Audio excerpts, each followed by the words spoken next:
matin, le Vlaams Belang, donc le patron du Vlaams Belang, a donc passé les grilles du palais pour aller rencontrer le roi, une première dans notre pays et qui a fait débat.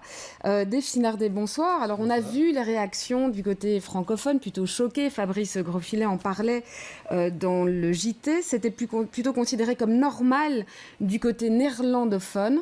C'est bien ça, c'est bien comme ça que les choses ont été vécues, en fait, de manière finalement assez différente du côté francophone et du côté néerlandophone. Oui, en partie, enfin, au niveau de l'opinion publique, je crois qu'il y a aussi en Flandre des gens qui sont aussi choqués que le roi reçoit maintenant le président du Vlaams Belang. Et je peux m'imaginer que du côté francophone, il y en a aussi qui trouvent que finalement c'est normal puisque le parti a gagné. Donc je ne sais pas si c'est à 100% clivé comme cela, mais en tout cas dans le monde politique et en partie aussi chez les commentateurs, c'est vrai qu'il y a des différences nord-sud, même si entre les commentateurs il y a quand même encore des différences aussi, j'ai pu noter aujourd'hui. Alors, commentateur et journaliste, bonsoir Peter de Lebel, vous êtes journaliste au Standard. Alors justement, comment est-ce que cette rencontre inédite du Vlaams Belang avec le roi a-t-il été vécue selon vous? Quelle est votre analyse que vous faites, vous, en tant que journaliste? Je pense que Dave a raison. Le roi est le roi aussi des 800 000 voteurs du Vlaams Belang. Alors, il devrait les recevoir. C'est un parti de 18% maintenant en Flandre. Qu'il les reçoit, ça ne veut pas dire qu'il est d'accord avec tout ce que dit M. Van Grieken, le président du Vlaams Belang. Ça ne veut pas non plus dire qu'il veut que Vlaams Belang entre dans un prochain gouvernement, mais il est en train de s'informer. Et ce parti on peut être d'accord ou pas, mais ce parti a gagné les élections, alors c'est plus ou moins normal, je pense, et c'est perçu comme ça du côté flamand, qu'il soit reçu par le roi. Ouais, Ariane Bazan, c'est vrai que ça avait fait débat, on s'était posé la question avant finalement que cette rencontre ait lieu, est-ce que le roi va rompre le cordon sanitaire? C'est comme ça que les choses avaient été dites chez nous. Est-ce que c'est vraiment de ça qu'il s'agit finalement? Est-ce qu'on peut dire que le roi a rompu le cordon sanitaire? Je ne vois pas ça comme ça. Je pense que le roi respecte les résultats des élections et qu'il faut faire une différence entre les personnes et les idées. Je pense que l'éthique voudrait peut-être une tolérance ou un accueil des personnes, mais une droiture du côté des principes. Ce n'est pas parce qu'il reçoit ce président de parti qu'il adhère ou qu'il fasse quelques signes que ce soit par rapport aux principes. Alors, on va peut-être revenir maintenant sur ces résultats du 26 mai. Si je peux juste réagir aussi à cette question. Oui, terminons, allons-y. Moi, je ne trouve pas que le roi a rompu le cordon sanitaire, mais il faut d'abord être clair sur les définitions. Qu'est-ce que le cordon sanitaire? Pour moi, et je crois pour quand même beaucoup de commentateurs, le cordon sanitaire, c'est un accord entre les partis flamands, belges, de ne pas former de coalition pour gouverner, que ce soit la Belgique, la Flandre ou des communes, avec le Vlaams Belang. Ça ne veut pas nécessairement dire qu'on ne peut pas parler avec le Vlaams Belang, qu'on ne peut pas les inviter dans des débats à la télévision. Donc, excès de langage, selon vous, de présenter ça comme ça? Oui, je ne dirais pas que le roi a aujourd'hui rompu le cordon sanitaire, puisque ça, c'est la définition, selon moi en tout cas, du cordon sanitaire. Maintenant, peut-être encore un autre élément. C'est clair que l'invitation du palais, c'est une évolution importante pour le palais, mais peut-être que c'est encore plus importante comme évolution dans le chef du Vlaams Belang lui-même, parce que le Vlaams Belang, jusqu'à récemment, aurait refusé une invitation du palais, parce que c'est un parti républicain, séparatiste, et donc peut-être que le palais ne les a plus invités, mais je ne crois pas qu'eux voulaient venir non plus. Et là, c'est aussi un grand changement, et ça montre que le Vlaams Belang a quand même un peu changé de profil ou de stratégie. Là, Tom Van Grieken va chez le roi, j'ai l'impression qu'il fait même presque une sorte de semi-révérence, et après il sort, il dit c'était une discussion très agréable, très, très, très sympathique. Ça, c'est pas... Karel Dillen a refusé en 1978, l'ancien président du Vlaams Blok, de venir chez le roi qui l'avait invité à ce moment-là. Ouais, et ben on parlera justement, et on aura bien le temps de décortiquer tout ça au cours de cette émission, de savoir justement qu'est-ce que le Vlaams Belang aujourd'hui et qui est ce Tom Van Grieken qui l'incarne. Mais peut-être d'abord pour commencer, ce 26 mai, surprise, en tout cas du côté francophone de la Belgique, avec ces résultats du Vlaams Belang. Peter de Lobel, les sondages avaient pourtant annoncé une poussée de l'extrême droite. Ouais. Est-ce que cette surprise qui a marqué les réactions du côté francophone, elle a été la même du côté néerlandophone? Pour être clair, dimanche sur la rédaction, on était surpris. Pas qu'il y avait une montée du Vlaams Belang, parce que ça c'était prévu, c'était dans les sondages aussi, mais pas de cette ampleur. Alors, vers 18%, il n'y avait personne qui avait prévu ça, ni dans les partis, ni à la rédaction, ni dans les médias. Alors ça, c'était imprévu. Alors maintenant, on se demande, bon, c'est dû à quoi? C'est quoi ce cocktail qui a ce résultat-là? Et je pense qu'il y a une panoplie d'éléments là-dedans. Mais peut-être avant d'en venir aux éléments, j'avais aussi envie de vous demander, mais au fond, comment on est passé à côté de ça? Ariane Bazan, est-ce qu'on a plus les bonnes grilles d'analyse aujourd'hui pour passer à côté de chiffres et d'événements comme cela? Je pense, j'ai envie de dire qu'il y a du côté francophone et peut-être aussi d'une partie du côté flamand un déni de ce qui se passe du côté flamand en ce qui concerne l'extrême droite. Je pense, comme je l'ai vécu avec mes collègues par exemple, que la montée de l'extrême droite et aussi de l'NVA a souvent été attribuée à des causes externes, comme le fait que c'était dû à une médiatisation ou le fait que c'était dû à des leaders charismatiques, récemment encore que c'était le fait d'une génération plus ancienne qui votait extrême droite. Et souvent, dans mes discussions, il me semblait que l'idée était ça n'existe pas vraiment, c'est surfait et on ne doit pas trop s'en inquiéter. Alors que je pense qu'il s'agit d'une lame de fond. Ouais, alors je précise peut-être parce que vous êtes professeur de psychologie clinique à l'ULB, mais vous avez aussi la double identité, si on peut dire, francophone et flamande, ce qui vous donne, et vous êtes chroniqueuse au Standard, ce qui vous donne une vision peut-être plus avec les deux paires de lunettes, si on peut dire. Une réaction à Peter de Lobel. Je voulais réagir à ce score. Bon, on ne l'avait pas prévu dans les médias, mais les partis non plus. Le Vlaams Belang non plus. Le Vlaams Belang non plus, d'ailleurs.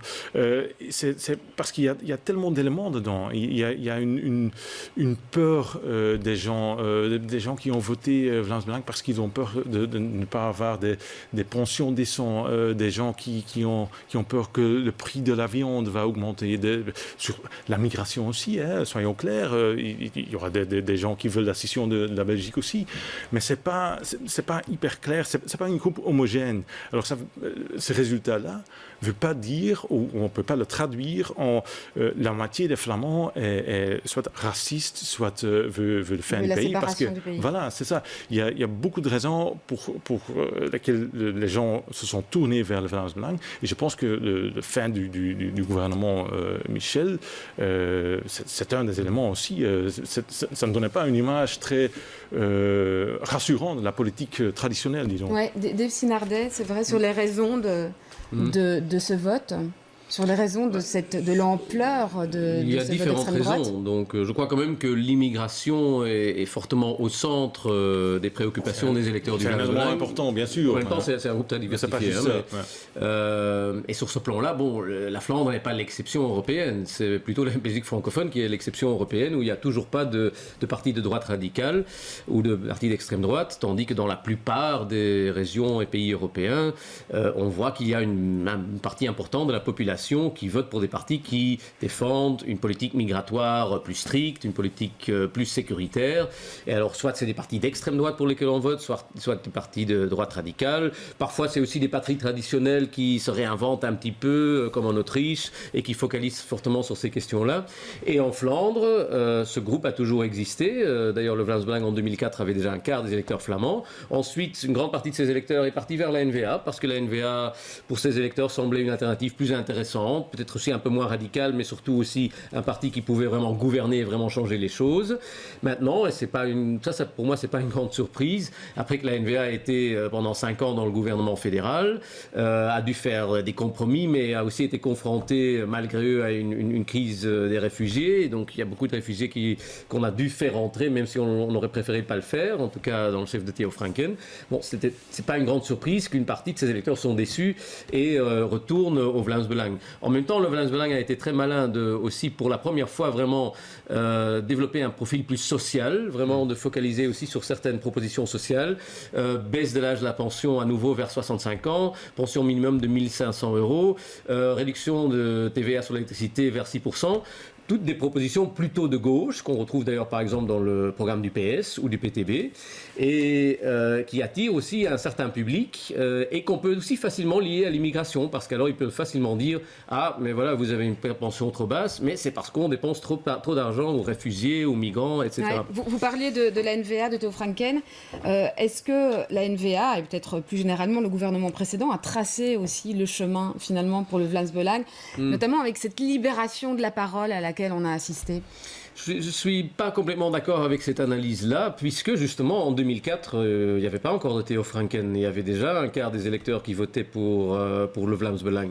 Donc voilà, clairement, ce n'était pas vraiment dû à la NVA. Aujourd'hui, on voit qu'en tout cas, la NVA a perdu du terrain et le Belang en a gagné. Il y a eu très clairement un transfert de voix.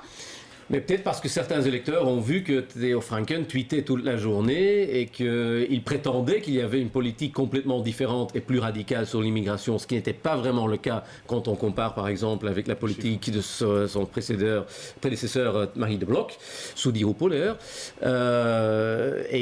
donc je crois que les gens ont perçu qu'il y avait quand même un fossé entre le discours de Franken et la réalité sur le terrain. Ce qui est intéressant aussi, c'est que les gens, le tabou n'est plus là. Les gens osent dire qu'ils ont voté Vlaams-Belang. Et ça, c'est quelque chose de nouveau aussi. Et là aussi, il y a des différentes raisons, je pense. Comme vous dites, la libération du parole, un peu, avec tout ce qu'a dit M. Franken pendant ces 5 dernières années. Les points de vue sont très durs de temps en temps, voire extrémistes.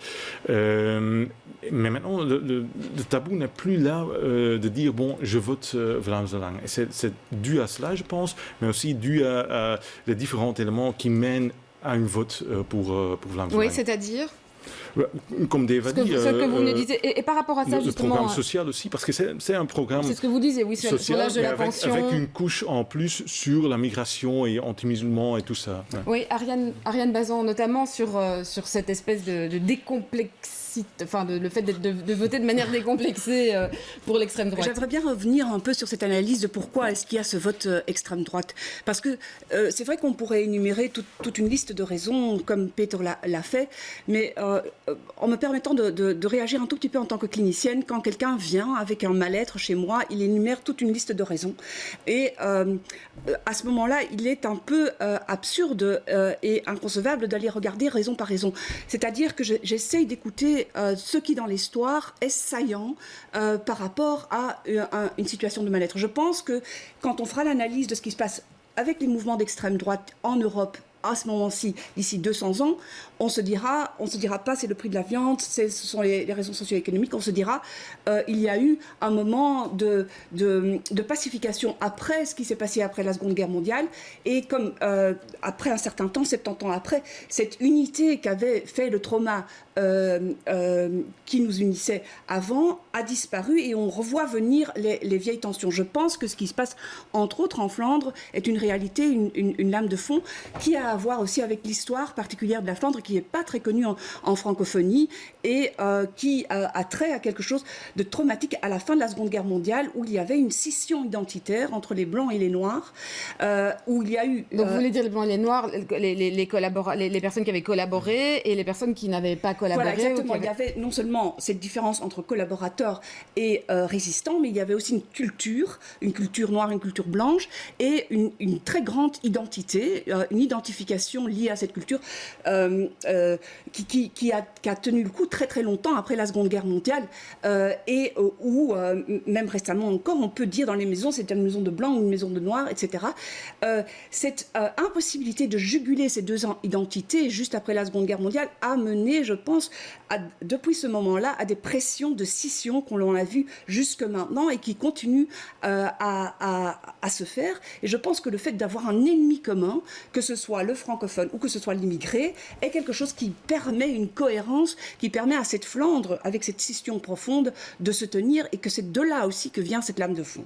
Ouais, Dave Sinardet, on entendait, j'essaie de rebondir sur ce que vous disiez, Ariane Bazan, à l'instant. Vincent de Corbiter qui expliquait ce matin, au fond, et c'est une question que je voudrais vous poser, il n'y a pas deux démocraties en Belgique, hein, comme se plaît à le dire De Wever, mais il y a deux cartes électorales différentes, mais avec deux opinions qui ne sont pas si différentes que ça. Donc du coup, la question en miroir, c'est est-ce qu'il y a deux Belgiques? Est-ce qu'il y a une Belgique francophone et une Belgique flamande? C'est vrai qu'on a vu que les votes sont très différents. Ou est-ce qu'il y a effectivement une scission aussi au sein même de la Flandre? On a bien vu que les votes étaient très différents du côté flamand et du côté bruxellois flamand. Et aussi au sein de la Flandre, hein, quand on compare par exemple les villes à la Flandre occidentale, par exemple, il y a aussi de grandes différences. Hein. Donc, ce qui est intéressant aujourd'hui, c'est de constater que, contrairement à il y a 20 ans, le Vlaams Belang est moins fort dans les villes. Hein. Donc, le berceau était vraiment à Anvers, hein, au centre d'Anvers, et ensuite ça s'est développé autour d'Anvers et vers toute la Flandre. Maintenant, à Anvers, le Vlaams Belang n'a que 14%, tandis que dans d'autres parties de la province, d'Anvers et aussi de Flandre, il va jusqu'à 20% ou même au-dessus. À Gand, même chose. À Louvain, même chose. Et dans ces villes, c'est plutôt le parti écologiste qui là est beaucoup plus fort, hein, et qui, lui, est beaucoup moins fort dans des zones, disons, rurales. Enfin, je ne sais pas s'il y a encore beaucoup de ruralité en Flandre, en fait, mais bon, moins urbanisées, disons. Sinon, sur le constat de Vincent de Corbiter, dont vous parliez aussi, effectivement, je ne suis pas complètement d'accord avec l'analyse des deux démocraties.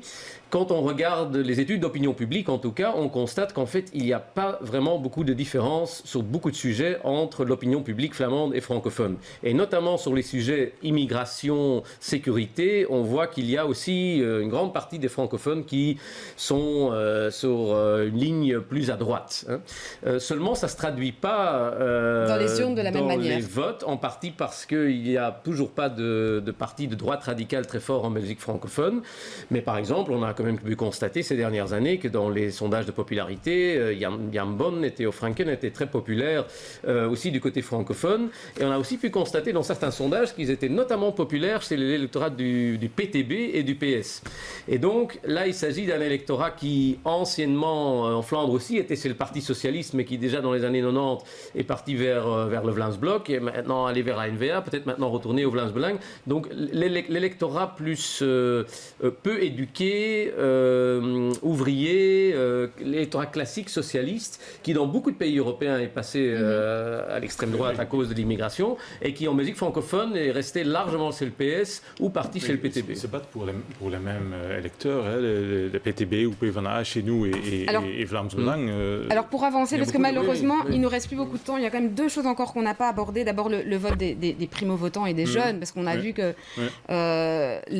c'était vraiment une des stratégies du Belang. Hein. Sur les réseaux sociaux, je pense que tous les autres partis sont jaloux et ils vont étudier comment ils l'ont fait. C'était pas c'est eux qui ont investi le plus en fait dans cette stratégie-là des réseaux sociaux. Il y a un plafond des moyens qu'on peut dépenser lors d'une élection et eux, ils ont dépensé beaucoup sur les réseaux sociaux. Ils ont fait des petits trucs, des trucs rigolos que les jeunes voient dès le matin quand ils allument leur GSM, qui leur font rire, qu'ils partagent avec leurs amis et qui ont cette marque Vlaams Belang, mais qui ne sont pas tous racistes, tout cela.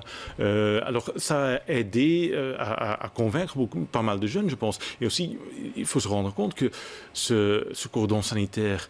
qui date de 91. Oui, ça a été installé loin avant que beaucoup de primo-voteurs étaient nés, loin avant que beaucoup de parlementaires maintenant de Vlaams Belang étaient même nés. Alors pour eux, c'est quelque chose de quoi est-ce qu'on parle ici, hein? Alors pour terminer, on va quand même revenir sur le Vlaams Belang, hein, quand même de quoi on parle, parce que c'est un parti qui aujourd'hui, Ariane Bazan a mis un peu un vernis sur son discours, puisque le Vlaams Blok avait en son temps été condamné pour racisme.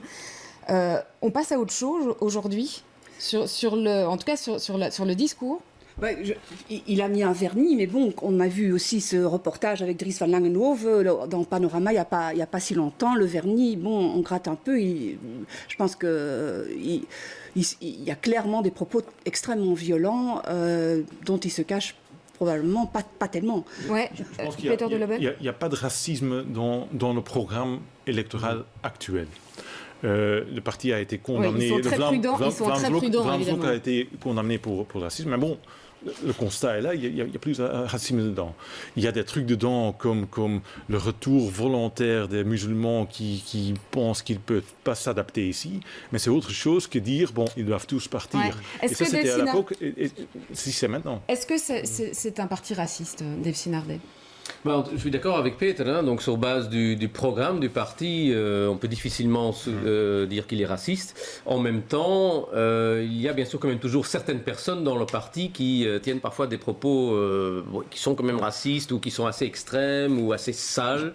D'un côté, il y a les anciens, il y a par exemple Philippe de Winter. Oui, et puis il y a des nouveaux du genre de Dries van Langenhoven aussi. Et effectivement, Dries van Langenhoven, ça fait que 8 mois qu'il était dans une controverse énorme à cause du reportage de la VRT sur Schild en Vrienden. Oui, qui montrait qu'il avait... dedans l'a expulsé comme étudiant parce qu'il était à la tête d'une organisation raciste extrême, comparée même à des milices comme le VMO dans le passé, ou tendance alt-right. Et qui est une des figures aujourd'hui du parti. Mais j'ai l'impression qu'il y a eu un accord entre Tom van Grieken et Dries van Langenhoven pour que Dries van Langenhoven ne fasse plus de déclarations trop extrêmes, pour qu'il parle plus trop non plus d'homosexuels ou de transgenres. Mais donc la question est-ce que... Mais bon, ça reste quand même quelqu'un qui, dans un passé assez récent... voilà. Il y a des personnalités dedans dont on peut dire... Mais vous disiez Philippe de Winter. Voilà. Je ne pense pas que Philippe de Winter, s'il aurait été encore président du parti, qu'il aurait été invité aujourd'hui au Palais Royal. Ça, je m'en doute. Je voudrais vous faire réagir justement à cette dernière info qu'on vient d'avoir, qui est que Tom van Grieken, le président du Vlaams Belang, dépose plainte pour diffamation contre Laurette Onkelings, qu'il a traité le parti de raciste. Voilà, un des éléments justement sur lesquels va jouer évidemment le parti. Oui, il essaie absolument d'éviter d'avoir cette étiquette raciste. Donc chaque fois qu'on le confronte avec cela, il réagit de façon très virulente. Donc effectivement, le parti... Mais déjà le fait qu'aujourd'hui, comme j'ai dit tout à l'heure, qu'il va au palais, c'est déjà aussi une indication qu'il suit une autre stratégie. Il veut se montrer beaucoup plus pragmatique, constructif. Je pense que la conférence de presse qu'ils ont donnée lundi, où ils n'ont pas dit grand-chose, mais il y avait une question d'une journaliste francophone qui disait est-ce que vous êtes un parti raciste? Et il disait si vous pensez ça, portez plainte contre nous. Et ça, si on veut démontrer ou prouver que Vlaams Belang est un parti raciste maintenant, ce sera difficile. Mais c'est difficile, comme c'est en France le cas pour le Rassemblement national qui prend la suite du Front National. C'est un peu le même phénomène. Sur la foire de livres. Oui. Une décision judiciaire récemment encore à Anvers qui constatait aussi qu'il n'y avait pas de preuve que le Vlaams Belang était raciste. Ils n'ont pas non plus dit il n'est pas raciste, mais en tout cas, il n'y a pas de preuve assez forte. Eh bien, merci à tous les... malheureusement, je suis désolée, mais on doit clôturer le plateau parce qu'on est arrivé au bout de notre temps. Mais en tout cas, merci à tous les trois pour vos analyses. Évidemment, on continuera à suivre toute cette actualité